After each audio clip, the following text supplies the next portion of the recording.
چلیے دوسری حدیث دیکھتے ہیں.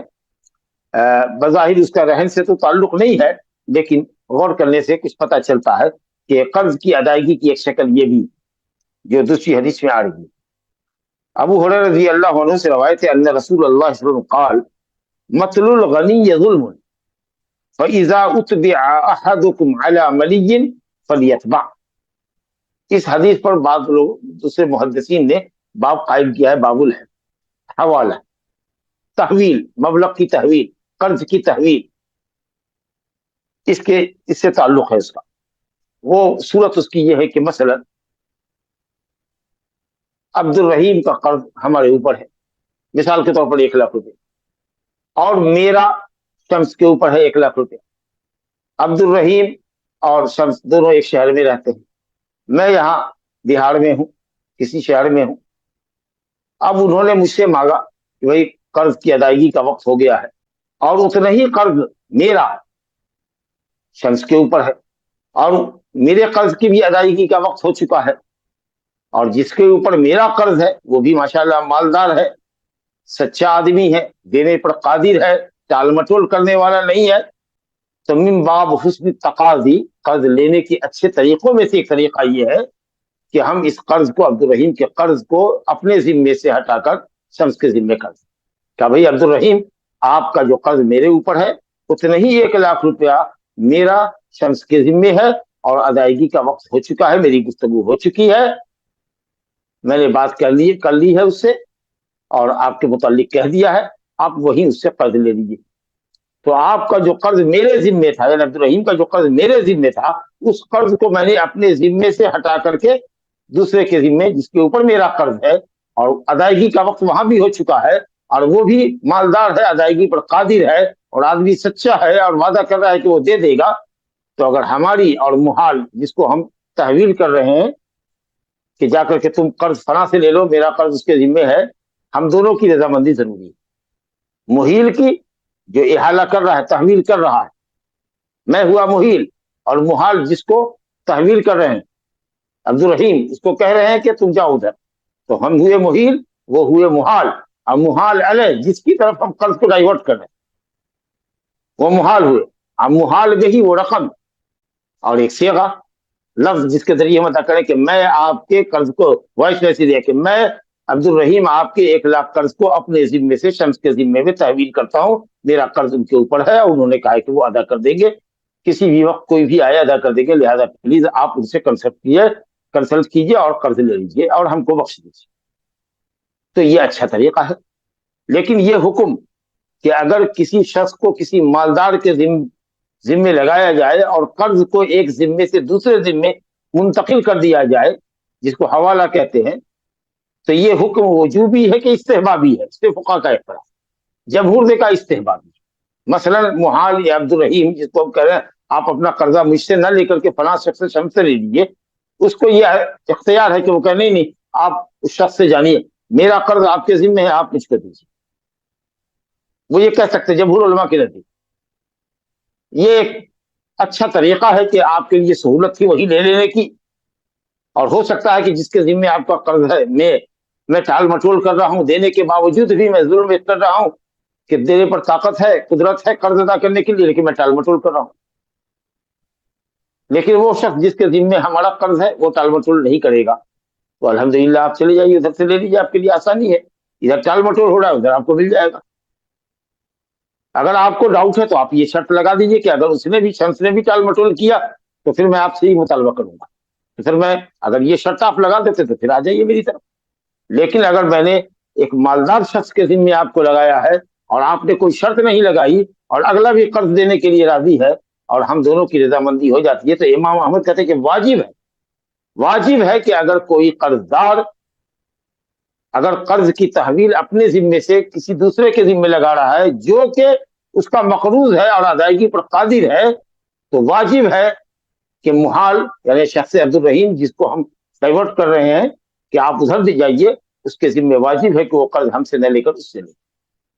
کوئی نہیں کہہ سکتا کہ صاحب میں ان کو نہیں جانتا، میں آپ کو جانتا. ارے بھائی وہ مالدار آدمی ہے، دینے پر قادر ہے، تو پھر آپ ضد کیوں کر رہے ہیں؟ آپ کو ہمارے یہاں سے ملنے میں تاخیر ہو رہی ہے، وہاں مل جائے گا آپ کو، اور آپ کے لیے وہاں وصولنا بھی آسان ہے. اس سے تقاضا کرنا بھی آسان ہے. تو جس دن معاملہ احالہ کیا گیا ہے، تحویل کیا گیا ہے، اس دن وہ مالدار ہے، ادائیگی پر قادر ہے، تو آپ کو انکار کرنے کی کوئی گنجائش نہیں ہے. یہ امام احمد کہتے ہیں. اب دوسرے علماء کہتے ہیں کہ نہیں، یہ اجباری حکم نہیں ہے، یہ ارشاد ہے، یہ ندب و ارشاد ہے. یہ گویا کہ قرض لینے کی شکلوں میں سے ایک اچھی شکل ہے کہ ہم سے نہ لے کر کے آپ وہی قریب میں ہیں، یا آپ کے لیے سہولت ہو جائے گی اور میرا قرض بھی اتنا ہی ہے. یہ شرط ہوئی نا کہ مہیل، میں جو احالہ کر رہا ہوں، منتقل کر رہا ہوں، اور آپ جو جس کو میں منتقل کر رہا ہوں، یہ ہم دونوں کی رضامندی ضروری ہے. اس پر محال علیہ جس کے ذمے ہم کرے جائیے، اس کی رضامندی ضروری نہیں ہے. اس کو تو ہم کو دینا ہی ہے، تم ہم کو نہ دے کر کے اس کو دو. تو ہماری محیل کی اور محال کی، جس کا احالہ کیا جا رہا ہے جس کو، اس کی رضامندی ضروری ہے. محال علیہ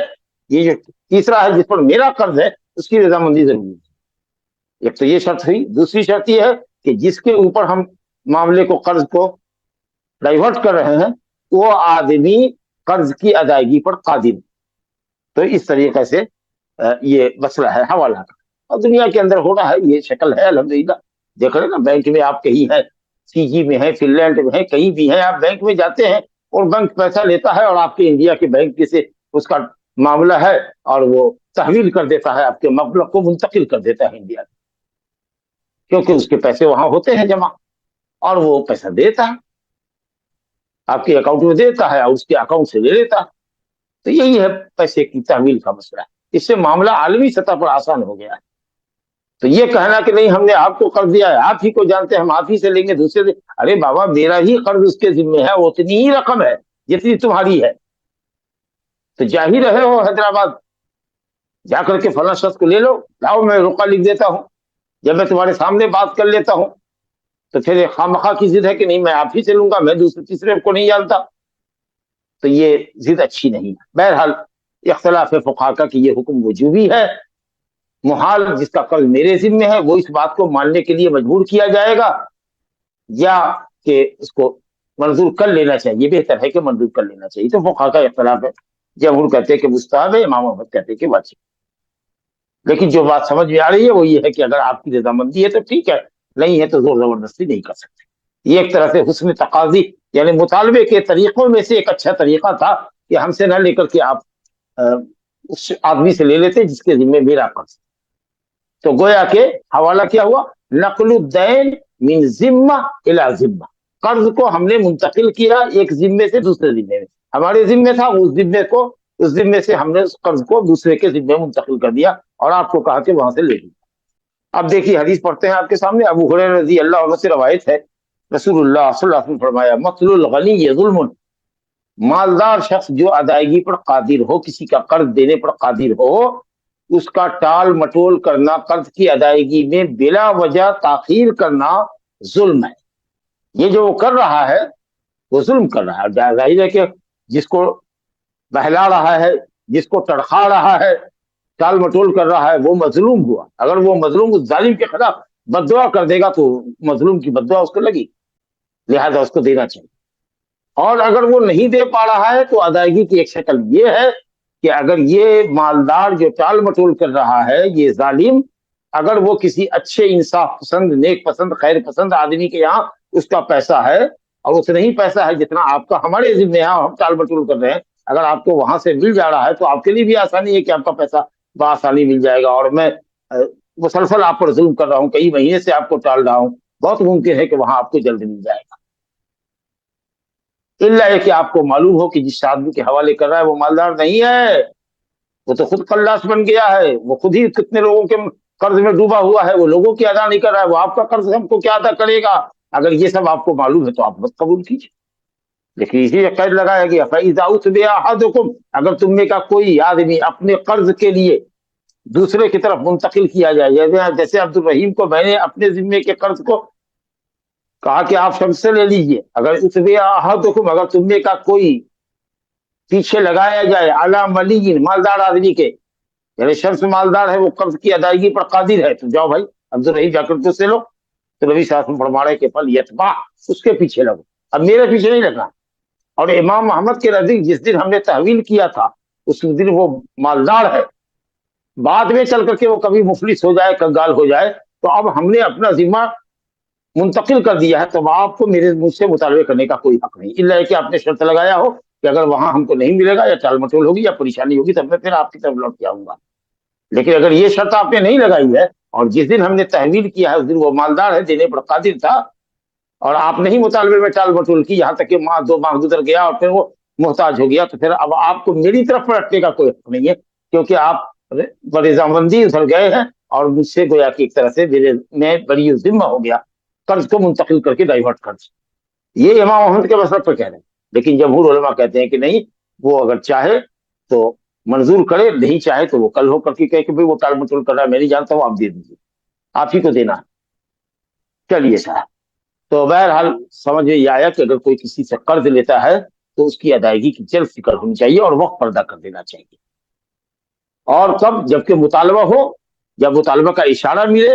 تب تو آپ کو دے دینا چاہیے، لیکن جب تک اگر آپ کا ساتھی آپ سے مطالبہ نہیں کر رہا ہے، اگرچہ وقت ہو گیا ہے، آپ کو دے دینا چاہیے، لیکن اگر اس کی طرف سے مطالبہ نہیں ہو رہا ہے